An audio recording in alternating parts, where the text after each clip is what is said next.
Graça e paz, igreja. Que bom que Deus nos deu mais uma oportunidade de juntos buscarmos a sua palavra, como igreja, ouvir a sua voz por meio da sua palavra, por meio da Bíblia. E o meu desejo, como é o desejo de todos aqueles que pregam a palavra, é que assim como ela falou ao nosso coração, ela fale também ao seu, ela fale ao coração da igreja. Mas antes de começarmos, vamos orar ao Senhor, vamos pedir a sua ajuda nesse estudo? Oremos. Pai, graças te damos, Senhor, porque o Senhor nos deu mais uma oportunidade de juntos, ao redor da Tua palavra, estudarmos um pouco mais dela, ouvirmos a Tua voz por meio, Senhor, dela.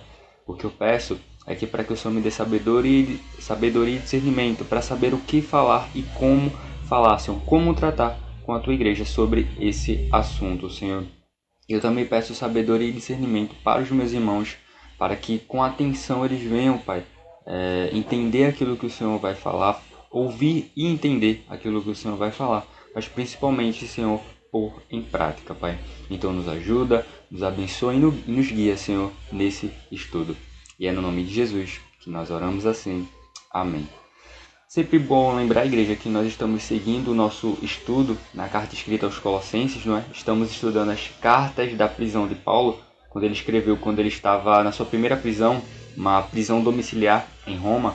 E nós já estudamos a carta escrita aos Efésios, a carta escrita aos Filipenses, estamos estudando a carta escrita aos Colossenses e, se Deus permitir, a carta escrita a Filemon.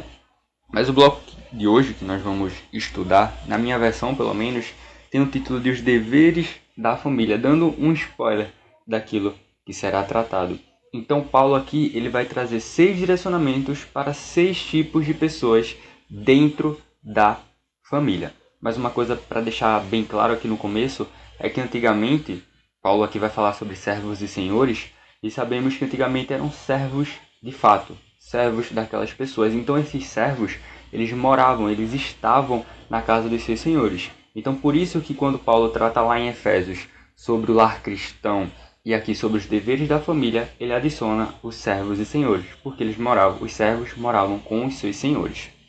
E, como nós comumente falamos, a carta escrita aos Efésios é considerada uma carta gêmea. A carta escrita aos Colossenses é considerada uma carta gêmea à de Éfeso, a carta escrita aos Efésios, porque muitas coisas que contém lá, contém aqui também. E nós vamos ver isso na prática. E nós vamos usar até que bastante dos versículos, daquilo que Paulo trata lá.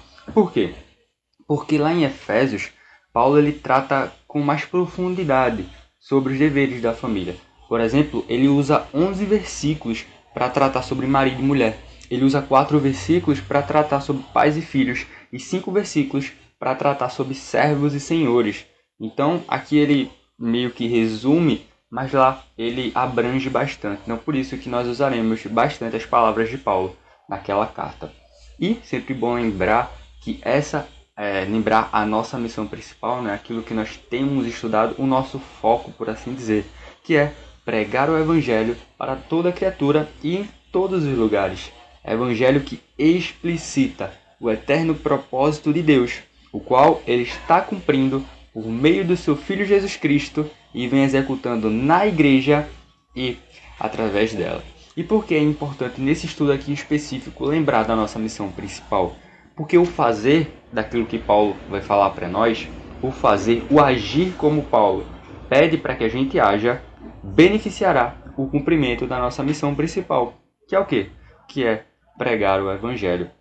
Mas claro, nós vamos entender ao decorrer desse estudo, ao decorrer do que nós vamos falar. Bom, no versículo 18 aqui, Paulo ele começa falando das esposas.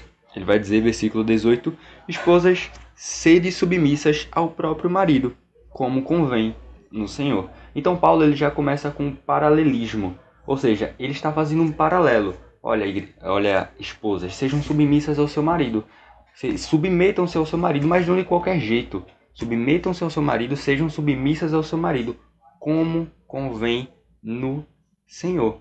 E ele traz o porquê disso lá na carta escrita aos Efésios, no capítulo 5, versículo 23, quando ele diz: porque o marido é o cabeça da mulher, como também Cristo é o cabeça da igreja. Mas nós sabemos que isso não se trata sobre superioridade. Não quer dizer com isso que o marido, o homem, é superior à mulher, mas aprove a Deus colocar o homem como provedor do lar, como cabeça do lar, como cabeça da mulher. É apenas um dever distinto e não um indício de superioridade. Afinal, os dois são uma só carne, de acordo com o nosso Deus. E aí no versículo 19, o versículo seguinte, ele vai tratar sobre os maridos, dizendo: maridos, amai vossa esposa e não a trateis com amargura. Ou seja, Paulo está dizendo: maridos, amem aquela que confia em você, amem aquela que se submete a você, que confia na sua liderança. E ele ainda diz, lá em Efésios capítulo 5, versículo 25, ele aumenta o sarrafo. Maridos, amai vossa mulher, como também Cristo amou a igreja e a si mesmo se entregou por ela. Ou seja, ele aumenta o sarrafo bem mais. Então não é qualquer amor. Assim como a submissão da mulher ao seu marido não é qualquer submissão, é como convém no Senhor. O amor do marido para com sua mulher não é qualquer amor. É o amor semelhante ao de Cristo, de como Cristo amou a igreja e a si mesmo se entregou por ela. E aí, passando para o próximo versículo, agora ele vai tratar sobre filhos. E ele vai dizer, no versículo 20, filhos, em tudo obedecei a vossos pais, pois fazê-lo é grato diante do Senhor. E aqui eu quero trazer 2 pontos, ou 2 motivos para que os filhos sejam obedientes em tudo aos seus pais. E o primeiro motivo é que, filhos, Deus os colocou em sua vida. Deus colocou os seus pais em sua vida. Então não foi aleatório. Ele colocou eles em sua vida para direcioná-lo, para ensinar o certo e o errado, para ensinar como fazer e qual caminho seguir. E segundo, vocês devem lembrar que são filhos do reino também. São filhos dos seus pais carnais, mas também são filhos do reino. E em Colossenses capítulo 1, versículo 13, Paulo diz que ele nos libertou do império das trevas e nos transportou para o reino do Filho do seu amor. Então, o obedecer aos seus pais deve ser um reflexo do obedecer ao nosso Pai Celestial. E aí no versículo seguinte, acho que vocês já adivinham sobre quem Paulo vai tratar. Paulo vai tratar sobre os pais. Versículo 21 ele diz: pais, não irritei os vossos filhos, para que não fiquem desanimados. E aqui eu também quero trazer 2 motivos, ou 2 pontos, e são exatamente os mesmos pontos do versículo passado. Primeiro ponto, pais, Deus que os colocou em sua vida. Então, você que é pai, você que é mãe, o seu filho, a sua filha, Deus o colocou em sua vida. E colocou você, pai, mãe, para direcioná-lo, para exortá-lo, para ensiná-lo, para mostrar qual caminho seguir e qual caminho não seguir. E o segundo motivo, o mesmo, vocês são filhos do reino. Então lembrem de agir da forma como Deus Pai age como cada um de vocês. Então desanimem os seus filhos para que eles possam seguir adiante, tendo o seu exemplo, o certo, a seguir. Que você possa dizer: façam o que eu falo e façam mais ainda o que eu faço. E aí no versículo seguinte, o 22, Paulo ele vai tratar sobre servos. E nós sabemos que nós não temos esse tipo de servo hoje em dia. Então, para que a gente possa atrair mais para o nosso contexto, vamos tratar servos aqui como funcionários, como empregados, e senhores como chefes. Deu para entender? Então, versículo 22, servos, para o nosso contexto, funcionários. Obedecei em tudo ao vosso Senhor segundo a carne, não servindo apenas sob vigilância, visando tão somente agradar homens, mas em singeleza de coração, temendo ao Senhor. Assim como a esposa não deve ser submissa ao seu marido de qualquer jeito, assim como o marido não deve amar sua esposa de qualquer jeito, assim como os filhos não devem obedecer aos seus pais de qualquer jeito, assim como os pais não devem tratar seus filhos de qualquer jeito, vocês servos, vocês funcionários, vocês empregados, não trabalhem de qualquer jeito. Façam um bom trabalho, façam o melhor trabalho, não servindo apenas sobre vigilância, quando seu chefe está olhando, quando tem o seu supervisor, o seu superior ali olhando, mas em singeleza de coração. Temendo quem? Seu chefe? O seu supervisor? O seu gerente? Temendo ao Senhor. Então faça o bom trabalho, faça o melhor trabalho possível, com singeleza de coração, temendo ao Senhor. E Paulo fala algo semelhante, lá em Efésios capítulo 6, versículo 6. Ele diz, ainda sobre servos: não servindo à vista, como para agradar homens, mas como servos de Cristo, fazendo de coração, e aqui ele usa a vontade de Deus. Então façam um bom trabalho, o melhor trabalho possível. E no versículo 23 e 24, ele vai falar um pouco mais sobre fazer para o Senhor. Ele vai dizer no versículo 23 e parte do versículo 24: tudo quanto fizerdes, fazei-o de todo o coração, como para o Senhor, e não para homens, cientes de que recebereis do Senhor a recompensa da herança. E eu creio que vocês vão me entender melhor quando eu falar sobre isso, quando eu partir para as aplicações. Mas vamos lá, sobre o que eu vou dizer. Você vai ser a melhor esposa? Faça de todo o coração, para a glória de Deus. Você vai ser o melhor marido? Faça de todo o coração para a glória de Deus. Você vai ser o melhor filho? Faça de todo o coração para a glória de Deus. Você vai ser o melhor pai, a melhor mãe? Faça de todo o coração para a glória de Deus. Você vai ser o melhor funcionário? Faça de todo coração para a glória de Deus. Por quê? Porque o fazer disso, de ser o melhor, ser a melhor esposa, marido, filho, pai, funcionário, beneficiará o cumprimento da nossa missão principal. Qual é? Pregar o Evangelho. E Paulo, em 1 Coríntios, capítulo 10, versículo 31, ele fala: portanto, quer comais, quer bebais, ou façais qualquer outra coisa, fazei tudo para a glória de Deus. Então, se ele disse tudo, é tudo mesmo para a glória de Deus. E aí o versículo 25 na parte B, o restante do versículo 25, vai dizer algo interessante. No caso, o versículo 4 na parte B. Ele vai dizer: a Cristo o Senhor é que estás servindo. E aí ele continua: pois aquele que faz injustiça receberá em troco a injustiça feita. E nisto não há acepção de pessoas. E esse versículo 25 em específico, eu gosto de lê-lo na nova versão transformadora, na NVT, que diz assim: mas se fizerem o mal, receberão de volta o mal, pois Deus não age com favoritismo. E, olhando assim de relance, esse versículo parece um versículo fora do eixo. Por que fora do eixo? Porque ele estava tratando sobre os deveres da família, aí passou sobre servos, passou sobre fazer tudo de coração e do nada ele trata sobre justiça e injustiça. E aqui é uma interpretação minha, igreja. O texto não está dizendo isso, é uma interpretação minha. É que, como nós sabemos, os senhores e servos naquela época eram totalmente diferentes.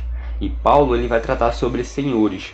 Então aqui é como se fosse um aquecimento para Paulo tratar sobre senhores, apenas um aperitivo, dizendo: olha, senhores, estou alertando para vocês, se fizerem o mal, receberão de volta o mal, pois Deus não age com favoritismo. Porque o versículo 1 do capítulo 4, que vai ser o último versículo que nós vamos ver, diz o seguinte: senhores, tratai os servos com justiça e com equidade, certos de que também vós tendes Senhor no céu. Então é como se Paulo estivesse dizendo: vocês, senhores, serão tratados pelo Senhor, por Deus, assim como tratarem os seus servos.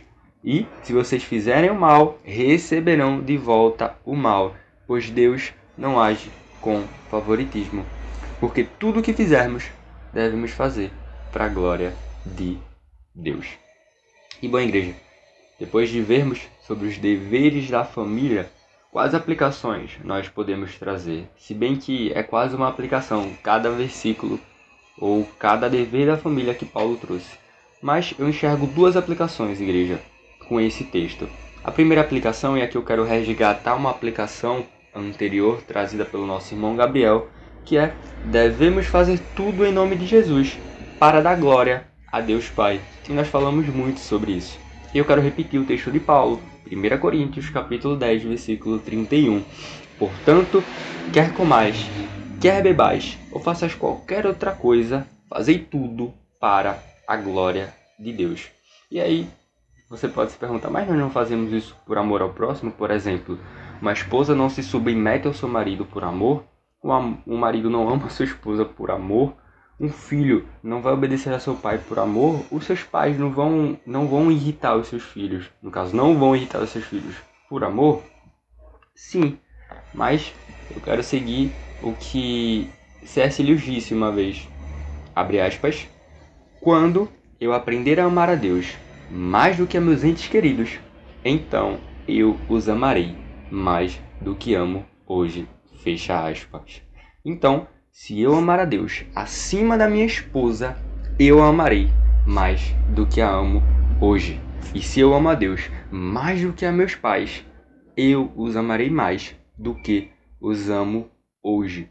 Então, cumprir o nosso dever familiar prioritariamente, em primeiro lugar, para a glória de Deus, significa que nós o amamos. E se nós o amamos acima de tudo, acima de todos, de todo o nosso coração, de todo o nosso entendimento, de toda a nossa alma, acima da nossa esposa, acima do nosso marido, acima dos nossos filhos, acima dos nossos pais, então nós vamos amá-los, amar a todos eles, muito mais do que amamos agora. E se vivemos para a glória de Deus, para fazer tudo para a glória de Deus, nós vamos fazer, nós vamos agir como Paulo ordenou e como nós cremos é a vontade de Deus, para que cada um de nós venhamos a agir. Então, a primeira aplicação, devemos fazer tudo em nome de Jesus, para dar glória a Deus Pai. Segunda aplicação é que o cumprimento do dever no lar, e aqui, claro, eu quero adicionar, o cumprimento do seu dever como funcionário ou como chefe, aponta para a união com Cristo glorificado. É um novo nascimento, na qual a diaconise Simone falou. No capítulo 3, nós começamos a falar sobre a união com Cristo glorificado. O pastor trouxe esse estudo. E no bloco seguinte, nós vemos os resultados dessa união, que foi a diaconise Simone que trouxe. E ela falou nas suas aplicações que um resultado dessa união com Cristo glorificado seria um novo nascimento. E o cumprimento do dever no lar, e o cumprimento de ser o melhor funcionário e chefe, vai apontar para o novo nascimento. Por quê? Porque estaremos fazendo para a glória de Deus. Como nós falamos, vamos buscar primeiro agradar ao Senhor, que é onisciente, que é onipresente, que é onipotente, que nos vê quando ninguém mais nos vê. Então, se estamos buscando ser o melhor para a glória dele, nós vamos ser o melhor aos olhos dos homens. Seremos exemplos naquilo que estamos fazendo, no nosso lar, na nossa vizinhança, no nosso trabalho.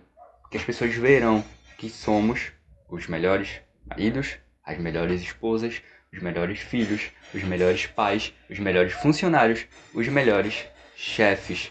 Claro, igreja, sempre lembrando que é sem perfeição, porque nós ainda somos pecadores, ainda temos defeitos, mas com esforço. Por que com esforço? Com muito esforço. Porque estamos fazendo para a glória de Deus. E se estamos fazendo para a glória de Deus, não vamos fazer de qualquer jeito. E bom, igreja, essa foi a palavra que Deus trouxe à minha vida. E espero que, assim como Ele falou ao meu coração, eu tenha conseguido falar ao seu coração. E que essa palavra venha gerar frutos, venha nos fazer a fazer tudo, venha nos fazer a conseguir fazer tudo para a glória de Deus. Também tratando o nosso dever no lar e adicionando, sendo o melhor funcionário, o melhor chefe, sendo exemplo. Porque o fazer, o agir dessa forma, beneficiará a nossa missão principal, que é pregar o Evangelho por conta do testemunho. Então, igreja, que Deus nos abençoe.